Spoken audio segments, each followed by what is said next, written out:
अस्सलाम वालेकुम दोस्तों, welcome to my channel weird way. कैसे हैं आप सब लोग? उम्मीद है खैरियत से होंगे। आज की कहानी बहुत ज़्यादा हॉरर है जो एक स्कूल टीचर ने भेजी है। बिना वक्त ज़ाया किए उन्हीं की ज़बानी ये कहानी सुनते हैं। कहते हैं कि रात का तकरीबन 1 बजे का वक्त था। सर्दियाँ अपने अरूज पर थी।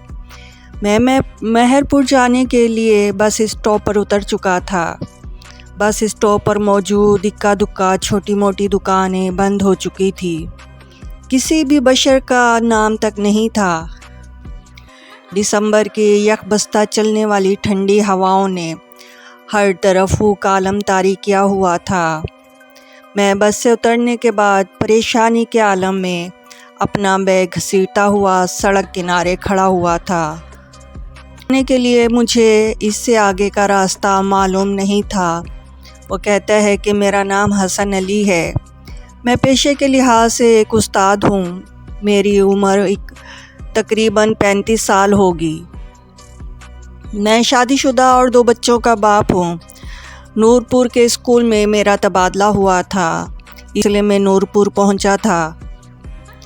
स्कूल के प्रिंसिपल ने मुझे ख़त में बता दिया था कि स्कूल का चपरासी मुझे बस स्टॉप पर टांगे समेत मिलेगा, फिर वही मुझे स्कूल से मलहका सरकारी रिहाइशगाह में ले जाएगा। गया था क्योंकि नूरपुर जाने वाली एक बस मुझसे छूट गई थी।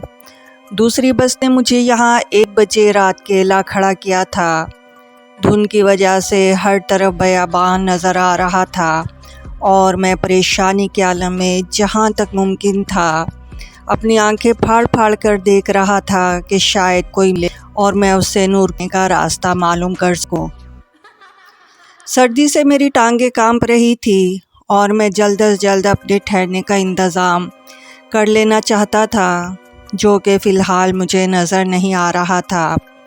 वो कहता है कि मैंने बैग में रखी अपनी टॉर्च निकाली और इसकी रोशनी में दूर तक मारी ताकि कोई बंदा नज़र आए कि इतने में मेरे कानों में किसी के लाठी टेकने की आवाज़ आने लगी, जैसे कोई बूढ़ा शख्स आहिस्ता आहिस्ता सड़क पर लाठी टेकते हुए मेरी तरफ आ रहा हो।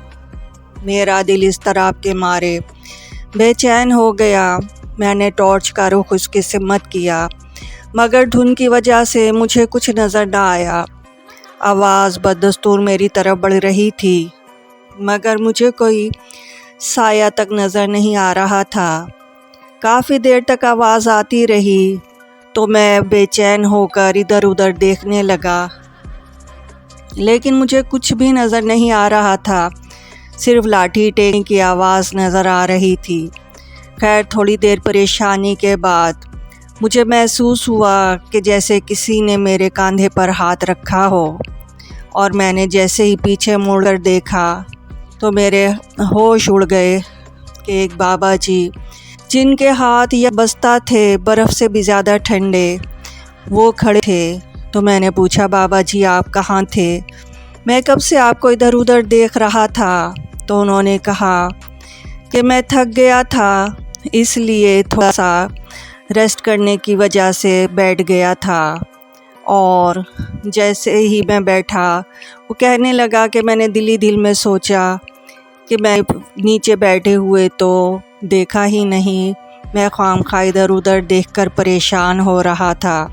खैर, पहली बार खौफ के मारे मेरे पूरे बदन में सनसनी फैल गई जब बाबा जी ने अपना यकबस्ता हाथ मेरे कंधे पर रखा। वो कहते हैं कि बाबा जी का चेहरा देहातियों की जैसे कपड़े से लिपटा हुआ था। कपक कपाते हाथ से लाठी थामे हुए वो मुझे देख रहे थे।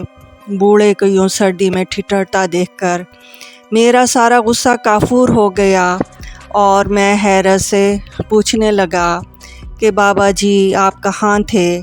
आपकी लाठी की आवाज़ मुसलसल मुझे सुनाई दे रही थी और मैं आपको कब से ढूंढ रहा था। तो बूढ़े ने कहा कि बस बेटा थक गया था, इसलिए सस्ताने की गर्ज से नीचे बैठ गया। तो मेरे मुंह से अचानक निकला कि ओ खुदाया, मैंने तो नीचे बैठे हुए किसी भी शख्स को देखा ही नहीं। खैर, उसने पूछा کہ بیٹا تم اس شہر میں نئے آئے ہو۔ اس سے پہلے کہ میں پوچھتا کہ بابا جی آپ کون ہیں اور کہاں سے آئے ہیں، تو اس بوڑھے نے ہی مجھ سے سوال کر دیا۔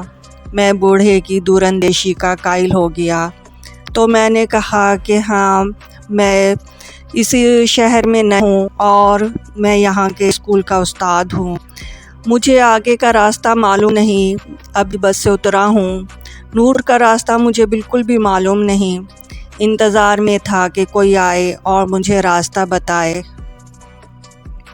بوڑھے نے کہا چلو میرے پیچھے، اور وہ لاٹیکتا ہوا بنا میری بات سنے چل پڑا۔ حیرت انگیز طور پر اس کے چلنے کی رفتار اچھی خاصی تیز تھی۔ میں باوجود کوشش کے اس کی برابر نہیں چل پا رہا تھا۔ آہستہ آہستہ یہ فاصلہ بڑھنے لگا۔ اتنے میں ہم بس اسٹاپ پر پہنچ گئے۔ میں نے لپک کر اپنا سامان اٹھایا اور بوڑھے کے پیچھے چل پڑا۔ سے لگ رہا تھا میرے قدم کے مقابلے میں وہ بوڑھا 3 قدم اٹھا رہا ہے۔ بھاگ بھاگ کر مجھے سانس چڑھ گیا تھا۔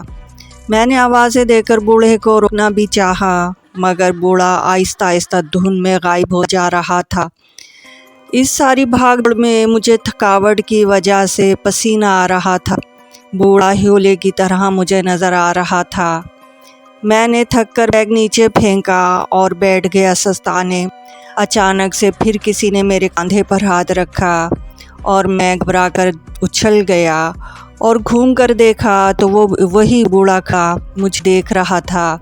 میں نے کہا بابا جی آپ، میرے منہ سے بے ساختہ نکلا اور میں دوسری طرف اس ہیولے کو بھی دیکھ رہا تھا جو ابھی تک مجھے نظر آ رہا تھا۔ بوڑھے نے کہا پیاس لگی ہے، یہ پی لو۔ اس نے ایک بوتل مجھے تھما دی۔ میرا گلا خشک ہو رہا تھا۔ میں نے جلدی سے ڈھکنا کھولا اور بوتل منہ سے لگا کر گھٹا گھٹ پینے لگ گیا۔ پانی کا مجھے ذرا نمکی لگا اور گاڑھا بھی۔ میں نے بوتل منہ سے ہٹا کر ٹارچ کی روشنی میں دیکھا تو فوراً مجھے کے آ گئی۔ بوتل سے لیس دار گاڑھا خون نکل رہا تھا۔ میں نے کھانستے ہوئے زور لگا کر سکے کی اور سارا خون باہر نکال کر رکھ دیا اور بوڑھے کو غصے سے دیکھنے لگا جو میری کیفیت دیکھ کر کہکے لگا رہا تھا، اور ساتھ ہی اپنے چہرے سے لپٹا ہوا کپڑا اتارنا شروع کر دیا۔ جیسے جیسے وہ کپڑا اتار رہا تھا وہ کپڑا خون آلود ہو رہا تھا۔ پورا کپڑا اس کے چہرے سے تھا۔ اس کی خوفناک شکل دیکھ کر میرے اوسان خطا ہو گئے۔ منہ پر صرف دانت تھے جن سے خون رس رہا تھا۔ اوپر نیچے کے دونوں ہونٹ غائب تھے، ناک کی جگہ پر صرف گڑھے تھے۔ اوپر سے اس کی شیطانی ہنسی جو میری جان نکالے جا رہی تھی اور اس کے غلیظ چہرے کو اور بھیانک کر رہی تھی۔ میں نے جلدی سے بیگ پھینکا اور ٹارچ ہاتھ میں لیے چیختا چلاتا سمت کا تعین کیے بغیر بھاگ پڑا۔ میں چیختا چلاتا اور بہت بری طرح سے بھاگتا ہوا جا کر ایک نورانی چہرے والے بزرگ سے ٹکرا گیا اور چیختے ہوئے نے کہا کہ مجھے بچا لو، میرے چھوٹے چھوٹے بچے ہیں۔ تو انہوں نے دیوانہ وار مجھے کہا کہ بیٹا بولو، زور سے بولو، حق ہو اللہ ہو، ہر درد کی دوا اللہ ہو۔ میں نے بے ساختہ بولنا شروع کیا، اللہ ہو، حق ہو اللہ ہو۔ اتنے میں وہ بوڑھا شیطان گیدڑ کی طرح پرندہ بن کر اڑ گیا اور غائب ہو گیا، اور میں جا کر ان نورانی بزرگ کے قدموں میں گر گیا اور ان کا شکر ادا کیا۔ تو دوستو، آپ لوگوں کو آج کی سٹوری کیسی لگی؟ اگر آپ کو سٹوری پسند آئی ہے تو میرا چینل سبسکرائب کریں اور بیل آئیکن کو پریس کریں۔